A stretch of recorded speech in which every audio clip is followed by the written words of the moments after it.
Ada rara paranormal di TKP kasus Subang, diduga diminta terawang golok yang dipakai habisi Amalia. Tim penyidik dari Direskrimum Polda Jabar membawa Rara Istiati Wulandari, pawang hujan MotoGP, ke lokasi olah TKP kasus pembunuhan ibu dan anak yang menewaskan Tuti Suhartini dan Amalia Mustika Ratu, Selasa, 24 Oktober 2023. Rara yang dikenal sebagai peramal tarot sebelumnya sudah beberapa kali hadir ke TKP untuk membantu mengungkap tabir kasus Subang. Saat ini kasus mulai terungkap, dan hampir semua prediksi terawangan Rara dinilai sesuai fakta yang terungkap.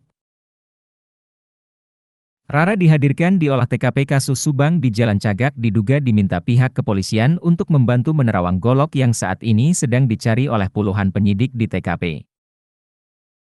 Pencarian barang bukti golok yang digunakan untuk menghabisi nyawa Tuti Suhartini dan Amalia Mustika Ratu tersebut hingga berita ini ditulis belum juga diketemukan. Polisi tak hanya membawa Rara Istiati Wulandari untuk menerawang keberadaan golok tersebut, tetapi juga membawa tim penjinak bom dengan menggunakan alat metal detektor untuk mengidentifikasi keberadaan golok dengan menyusuri semua TKP dari depan hingga belakang rumah.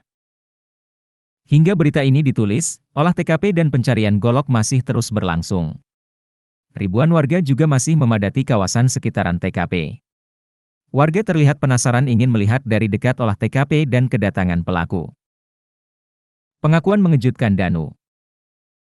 Pengakuan terbaru Danu itu diungkapkan anggota tim kuasa hukumnya, Ahid Syaroni. Pengakuan terbaru itu lagi-lagi menyeret nama Yosep Hidayah yang saat ini sudah menjadi tersangka. Yosep dan Danu merupakan dua orang yang ditahan di Mapolda Jabar, sementara tiga tersangka lain tidak ditahan.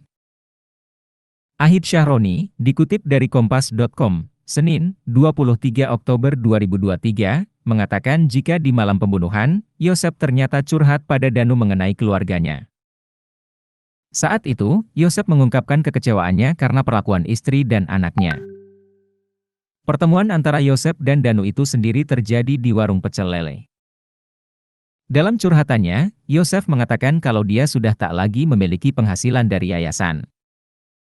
Selain itu, dia hanya mendapatkan uang jatah dari istrinya yang mengelola yayasan. Danu menyebut Yosep memintanya untuk memberikan pelajaran pada anak dan istrinya.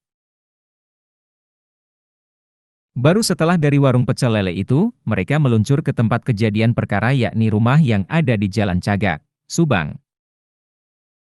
Ahid menambahkan, sesampainya di TKP, Danu diminta oleh Yosep untuk menunggu di luar rumah korban. Danu juga mengaku mendengar sekaligus menyaksikan korban Amalia dianiaya sebelum akhirnya tewas.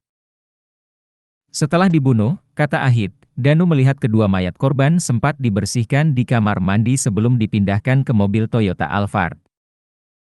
Bahkan, Ahid menyebut, Danu sempat ikut mengangkat jasad Tuti ke dalam mobil. Download Tribun X sekarang, menghadirkan lokal menjadi Indonesia.